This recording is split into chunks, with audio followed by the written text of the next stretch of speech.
ओम नमः परमात्मने। अनंत पूजा के दिन नित्य क्रियादि से निवृत्त होकर विधि पूर्वक भगवान विष्णु के अनंत रूप की पूजा करें और उसके उपरांत श्री अनंत व्रत कथा का भक्ति पूर्वक श्रवण करें। श्री अनंत व्रत कथा। पुरा तु जाह्नवी तीरे धर्मो धर्म पराक्रमं जरासन्धावधार्थाय राजसूयमकल्पयत्। कृष्णेन सह धर्मोऽसौ भीमार्जुन समन्वितः यज्ञशालां प्रकुर्वीत नानारत्नोपशोभितं मुक्ताफलसमाकिरणां महेन्द्रालयसन्निभां यज्ञार्थं भूपतिं सर्वान् समानीय प्रयत्नतः गान्धारी तनयो राजा चेकदा नृपनन्दनं दुर्योधन इति ख्यातः समागत्य मखालयं दृष्ट्वा दुर्योधनस्तत्र प्राङ्गणं जलसन्निभम् ऊर्ध्वं कृत्वा तु वस्त्राणि तत्र गच्छन् शनैः शनैः। सूत जी ने शौनक आदि ऋषियों से कहा कि पूर्व समय में माँ गंगा के तट पर धर्मराज युधिष्ठिर महाराज ने जरासंध के वध के लिए राजसूय यज्ञ को आरंभ किया। युधिष्ठिर ने भगवान श्री कृष्ण के सहित भीमसेन अर्जुन आदि भाइयों के साथ अनेक रत्नों से शोभित मोती जड़ी हुई स्वर्ग के तुल्य बड़ी विशाल यज्ञशाला बनवाई और उसके लिए सब राजाओं को अनेक प्रकार से जीत कर ले आए। एक समय गांधारी का लड़का राजा धृतराष्ट्र का पुत्र जो दुर्योधन के नाम से विख्यात था, वह उस यज्ञशाला में आकर प्रांगण में जल की प्रतिमा देखकर वस्त्र को ऊंचा कर उसी जगह धीरे धीरे चलने लगा।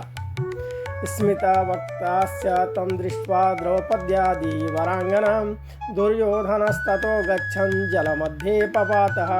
पुनः सर्वे नृपाश्चैव ऋषयश्च तपोधनाम् उपहासं च चक्रुस्तथा द्रौपद्यादिसुलोचनः। महाराजाधिराजोऽसौ महाक्रोधपरायणः विनिर्गतं स्वकमराश्रं मातुलेनावृतो नृपः।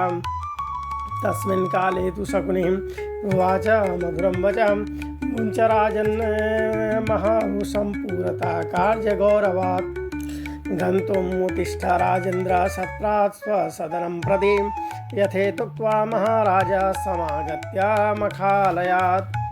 यह देखकर द्रौपदी आदि श्रेष्ठ स्त्रियां हंसने लगीं और दुर्योधन आगे जाकर जल को भूमि जानकर उसमें गिर गया। यह देख सब राजा लोग तथा तप रूप धन वाले ऋषिगण और द्रौपदी आदि सुंदर नेत्र वाली स्त्रियां भी हंसने लगी।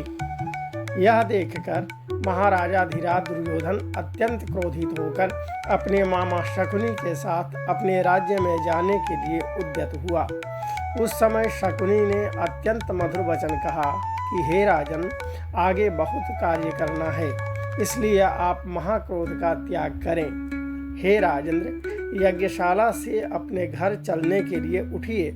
तब ऐसा ही सही यह कहकर राजा दुर्योधन यज्ञशाला से घर आया। निरागच्छा नृपा सर्वे त्यक्त्वा यज्ञं स्वराष्ट्रकं दुर्योधनाराजभिश्च समागत्य गजाह्वयम् आनीय पाण्डुपुत्रांश्च तान् धर्मभीमार्जुनान् वरान् युद्धारम्भमकुरुत स्वराज्यं प्राप्तवांस्ततः द्यूतेनैव जिताः सर्वे पाण्डवा वीतकल्मषाः ततो अरण्यान्तरे गत्वा वर्तन्ते वनचारिणः। और सब राजागण भी यज्ञशाला से अपने अपने राज्यों में चले गए। तदनंतर दुर्योधन ने राजाओं के साथ देहली, जिसे आज हस्तिनापुर कहा जाता है, जाकर राजा पांडु के श्रेष्ठ पुत्र युधिष्ठिर, भीमसेन, अर्जुन आदि को बुलाकर अपने राज्य में प्रसन्न होकर जुआ खेलने लगा। उस जुए में नहीं है छल, जिनमें ऐसे पांडवों का संपूर्ण धन और राज्याधिक जीत लिए। तदनंतर भ्राताओं के सहित युधिष्ठिर महान विपत्तियों को प्राप्त हो जंगलों के बीच वनचर जो भिल्ल आदि हैं उनके सदृश रहने लगे। ततो वृतांतमापन्नो भ्रातृभिः सह पाण्डवं दुर्युधिष्ठिरं तद्रो द्रष्टुमनः कृष्णो जगदीश्वरः। सूत उवाच अरण्ये वर्तमानास्ते पाण्डवः दुःखकर्षिताः कृष्णां दृष्ट्वा महात्मानं प्रणिपत्य यथा क्रमम्। युधिष्ठिर उवाच अहं दुःखी संजातो भ्रातृभिः परिवारितः कथं मुक्तिर्वदास्माकम् अनन्तात् दुःखसागरात्। कं देवं पूजयिष्यामि राज्यं प्राप्स्याम्यनुत्तमम् अधुना किं व्रतं कृत्वा त्वत्प्रसादात् ब्रुवेद्धितम्। पांडवों के समाचार को सुनकर श्री कृष्ण वहाँ गए। सूत जी ने शौनक आदि ऋषियों से कहा कि दुख से अत्यंत दुर्बल पांडव लोग वन में रहते थे। महात्मा श्री कृष्णचंद्र को देखकर क्रम से पूजन आदि और प्रणाम कर राजा युधिष्ठिर बोले, हे प्रभु, भाइयों सहित हमको यह दारुण दुख प्राप्त हुआ है। इस दुख रूपी सागर से हम कैसे छुटकारा पाएंगे, सो कहिए। हम कौन से उत्तम देवता का पूजन करें अथवा कौन सा व्रत करें जिससे हमको राज्य मिले, हमारा हित हो और आप ही की कृपा से होगा। श्री कृष्ण उवाच अनन्तव्रतमस्त्येकं तिथावस्यामनुत्तमं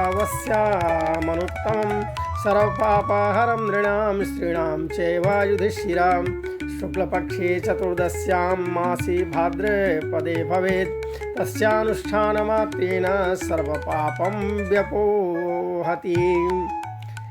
ऐसा सुनकर श्री कृष्ण भगवान बोले, हे युधिष्ठिर, पुरुषों और स्त्रियों के समस्त पापों को नष्ट करने वाला अत्यंत उत्तम एक अनंत नामक व्रत है, जो भाद्रपद मास के शुक्ल पक्ष की चतुर्दशी तिथि को होता है। उस व्रत के अनुष्ठान मात्र से संपूर्ण पापों का नाश हो जाता है। युधिष्ठिर उवाच कृष्णा को अयमनन्तेति प्रोच्यते यस्त्वया विभो किं शेषनागा अहो स्वीदानन्तस्तक्षकः स्मृतः। परमात्मा अथवानन्त उताहो ब्रह्म गीयते एषो अनंत संज्ञो वै तथ्यं मे ब्रूहि केशव।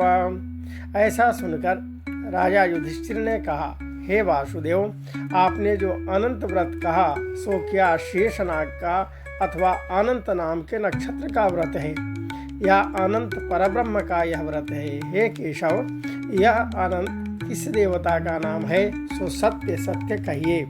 श्री कृष्ण उवाच अनंता इत्यहं पार्थ मम रूपं निबोधय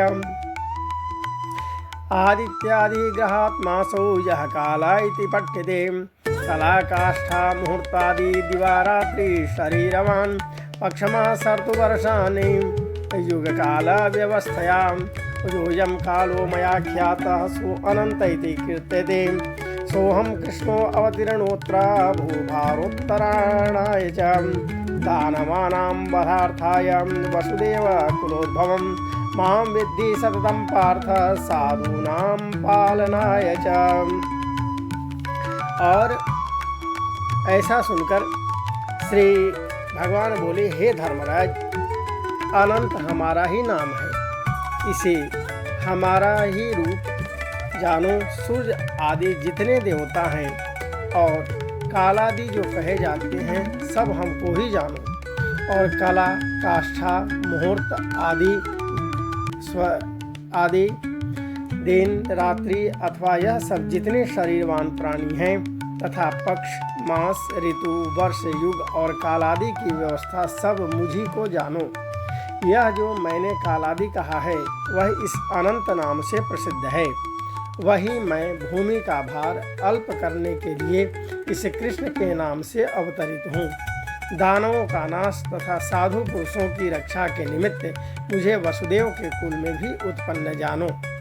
अनादि मध्य निधनम कृष्णं विष्णुं हरिं शिवं वैकुंठं भास्करं सोमं सर्वव्यापिनीमीश्वरं विश्वरूपं महाबाहो योगी ध्येयमनुत्तमं सर्वरूपमनन्तं च यस्मिन् निद्राश्चतुर्दश वसवो द्वादशादित्यां रुद्रा एकादशा स्मृता सप्तर्षया समुद्राश्च पर्वता सरितो द्रुमः नक्षत्राणि दिशो भूमिः पातालम्भोर्भुवादिकं मा कुरु स्वात्र संदेहं सोऽहं पादार्थ न संशयः। आदि अंत मध्य जिसका नहीं, ऐसे कृष्ण विष्णु शिव वैकुंठ सूर्य चंद्र सर्वत्र व्याप्त ईश्वर मुझी को जानो।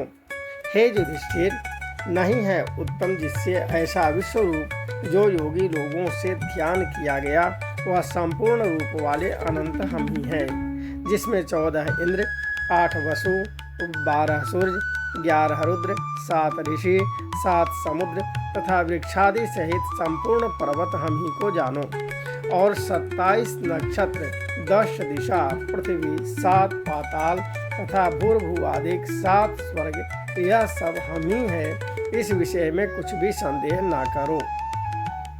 युधिष्ठिरा उवाच अनंताव्रत महात्म्यं विधिं वेद विदाम्बरा किं पुण्यं किं फलं चास्य किं दानं कस्य पूजनं केनाचादौ पुराचरणं मर्त्ये केन प्रकाशितम् एवं सविस्तरं सर्वं ब्रूह्यनन्ताव्रतं मम। ऐसा सुनकर राजा युधिष्ठिर बोले, हे सर्वव्यापी भगवान, अनंत व्रत का महात्म्य तथा विधि कहिए। अनंत व्रत का अनुष्ठान करने वाले प्राणी को क्या पुण्य और क्या फल मिलता है, सो भी कहिए। पूर्व काल में यह अनंत व्रत किसने किया और मृत्युलोक में किसने प्रकाशित किया, यह सब विस्तार पूर्वक कहिए। श्री कृष्ण उवाच आसीत् पुरा कृते युगे सुमंत्रुणाम वै द्विजः वशिष्ठ गोत्र संभूतां सुरूपां च भृगोसुतां।